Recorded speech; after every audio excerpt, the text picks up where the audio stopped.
Selamat siang para netizen dimanapun kita berada, salam inspirasi bagi kita semua ya. Kita lihat saja kabarnya Kaisang tidak mau menjadi wakil dari Ridwan Kamil. Mereka ngotot untuk menjadi wakil dari Anies Baswedan. Wah, ini ada apa begitu kan ya? Ada apa ini si Kaisang ini ya? Kaisang pilih ya dipasangkan dengan Anies Baswedan dibandingkan dengan Ridwan Kamil. Karena begitu banyak pertimbangan-pertimbangan yang kemudian dibalik ini semua. Ada apa? Ternyata politik ini semakin seru. Rupanya Ridwan Kamil sudah tidak laku begitu kan ya. Kenapa saya katakan seperti itu? Secara hitung-hitungan Anies Baswedan lah yang kemudian diuntungkan. Pertama, mereka adalah incumbent. Yang kedua adalah mereka punya pengalaman di DKI Jakarta. Disukai masyarakat DKI Jakarta dibandingkan Ridwan Kamil yang kemudian wajah baru bagi rakyat Indonesia, bagi rakyat DKI Jakarta. Artinya apa? Artinya walaupun tahu Ridwan Kamil memimpin Jawa Barat, tapi kan melihat dari warga DKI Jakarta kan mereka belum pernah, dan disitulah yang kemudian menjadi pertimbangan di situ oleh Kaisang. Tapi lantas bagaimana dengan 2017 kemarin yang kritikan dari PSI kepada Anies Baswedan? Apakah tidak ada rekam jejak seperti itu? Pasti nanti diungkit-ungkit kembali. Ini semakin seru sih sebenarnya ya dalam dunia politik ini. Tapi saya kira duet Kaisang dengan Anies Baswedan pasti ditolak oleh dari beberapa partai. Entah dari Nasdem, entah dari PKS ya, entah dari ini semua. Karena wacana-wacana itu yang saya amati, wacana hanya di DPW. Semuanya itu adalah keputusan dari ketua umum partai. Mau diusung mau diambil Anies Baswedan, semuanya tergantung dari ketua umum partai. Dan Anies Baswedan tidak bisa berkutik mereka akan memilih si A, si B, dan si C. Mereka tidak akan berkutik. Itu bukan pilihan Anies Baswedan. Anies Baswedan mau disandingkan dengan Kaisang, mau disandingkan dengan siapapun, itu bukan pilihan Anies Baswedan. Tapi ketua umum partai yang kemudian mereka setuju nggak kalau ini diduetkan. Yang diterima setuju nggak. Dan itu begitu kan. Dan sekarang kita lihat saja bahwa komentar-komentar netizen banyak yang menolak antara duet Anies Baswedan dan Kaisang. tinggal lagi siapa yang mau dipasangkan ya. Ini komentar dari netizen. Dalam kondisi serba sulit seperti saat ini, semuanya bahkan media massa pun sudah tak lagi peduli etika. Amanat reformasi dan cita-cita rakyat setelah kejatuhan rezim Orde Baru luar biasa bobroknya. Semoga NKRI tetap utuh bisa berjaya. Ini gimana begitu kan? Artinya secara tidak langsung ya hal-hal seperti ini punya dampak juga kepada Anies Baswedan begitu kan. Ini punya dampak juga kepada Anies Baswedan. Jangan-jangan Anies Baswedan ini dijerumuskan ya ke dalam politik yang buruk di situ. Ke politik yang busuk, jangan-jangan seperti itu. Artinya apa? Artinya ketokohan Anies Baswedan saat ini sudah mendunia mereka. Sudah mengakui bahwa rekam jejak dari Anies Baswedan sangat luar biasa. Jangan-jangan ya menjerumuskan ke politik yang busuk. Jangan-jangan seperti itu. Ini masih banyak pengamat-pengamat politik yang mengatakan Kaisang ya duet antara Anies Baswedan dan Kaisang tidak bisa disatukan. Ibarat minyak dengan air. Ada yang mengatakan seperti itu. Tapi tidak mungkin seperti PKS bisa berkoalisi dengan PKB. Terus kemudian bukan tidak mungkin seperti Gibran yang lalu kemudian dicap sebagai pengkhianat dari PDIP begitu kan. Itu merupakan rentetan peristiwa-peristiwa politik yang ada saat ini. Semakin seru. Ya.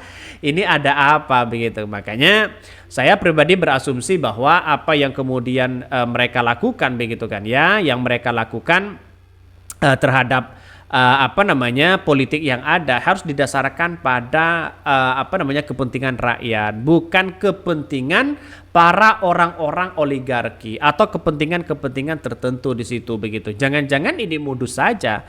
Jangan-jangan ini hanya menjadi gertakan saja kepada Ridwan Kamil begitu kan ya, agar bisa kocar-kacir sana sini. Pada ujung-ujungnya kalau kita bisik-bisik begitu kan ya, rekam jejak si Kaisang itu kecil mereka begitu kan. Jangan-jangan mungkin menjadi gertakan agar supaya Partai Gerindra dan Partai Golkar akan mengambil posisi Kaisang. Bisa saja seperti itu begitu kan. Tapi ya kita lihat saja realitasnya apakah benar. Bahkan ini kalau kita bacakan ya, Ketua Umum PSI Kaisang Pangarep lebih memilih dipasangkan dengan Anies Baswedan dibandingkan dengan Ridwan Kamil. Pertimbangan Kaisang memilih Anies dibanding Ridwan Kamil berdasarkan hasil survei. Menurutnya elektabilitas Anies dalam survei calon gubernur untuk Pilkada di Jakarta 2024 lebih tinggi dibandingkan Kang Emil, sapaan Ridwan Kamil. Kalau melihat survei yang realistis Pak Anies ujar Kaisang begitu kan ya. Dan bahkan Kaisang menambahkan meski merujuk survei dia menilai keduanya merupakan tokoh yang layak memimpin DKI Jakarta.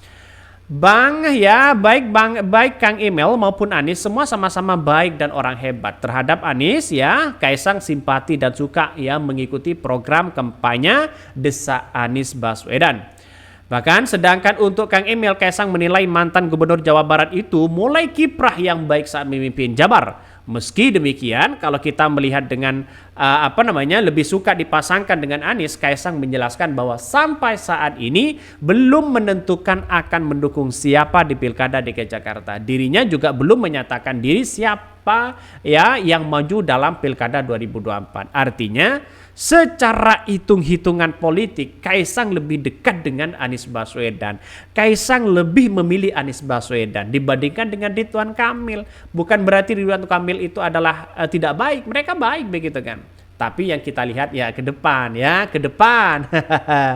Nampaknya diduetkan dengan siapapun Anies Baswedan akan menang di situ begitu kan ya. Maka asumsi-asumsi ini banyak sekali realitasnya sekarang. Bahkan dia mengatakan kalau adapun Anies Baswedan rencana maju kembali di Pilkada DKI Jakarta 2024 dengan menerima dukungan dari PKB yang mengusungnya sebagai bakal calon gubernur DKI Jakarta. Untuk siapa yang akan dipilih sebagai bakal calon wakil gubernur, PKB membuka diri jika Anies Baswedan berpasangan dengan Kaisang Pangarep. Kaisang pun tidak mempermasalahkan jika dirinya nanti dipilih menjadi bakal calon wakil gubernur mendampingi Anies Baswedan di Pilgub DKI Jakarta. Jelas ada nuansa-nuansa apa begitu di balik ini semua. Jelas. Anies Baswedan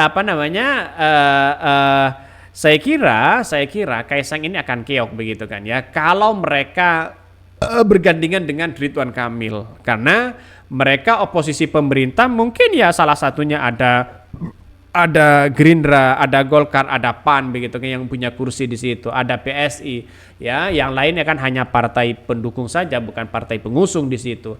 Artinya mereka akan kalah. Bagaimana caranya Ridwan Kamil untuk bisa menang? Gampang saja begitu. Gampang. Kalau Ridwan Kamil ingin menang di Pilkada DKI Jakarta, gampang. Bagaimana caranya? Ambillah kader dari partai PKS.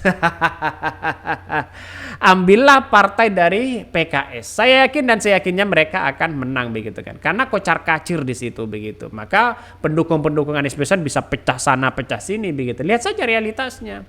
Tapi begitu sebaliknya ketika Anies Baswedan mengambil dari partai PKS, justru ini menjadi kekalahan bagi Anies Baswedan.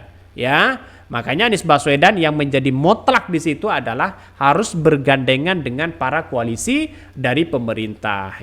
Baik dari kader-kader yang lain begitu kan. Saya kira ini akan maju. Maka Kaisang ini sebenarnya sih kalau boleh jujur, Kaisang ini hanya sebagai alternatif begitu kan ya. Kalau memang mentok tidak ada pilihan lagi setelah Kaisang, misalnya Andika Perkasa misalnya mereka tidak mau, terus kemudian yang lain banyak yang tidak mau, maka alternatif ini adalah Kaisang. Maka kalkulasi politiknya di situ adalah PKS, PKB dan Nasdem atau PSI di situ. Partai PDP saya kira agak gimana begitu.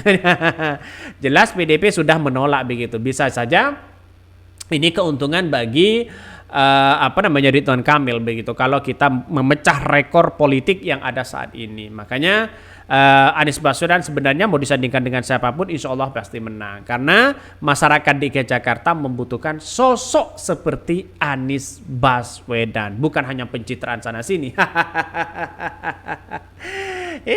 Lucu dalam dunia politik ini. Mungkin itu yang kami sampaikan. Tonton terus channel Hodari Podcast Rakyat ini.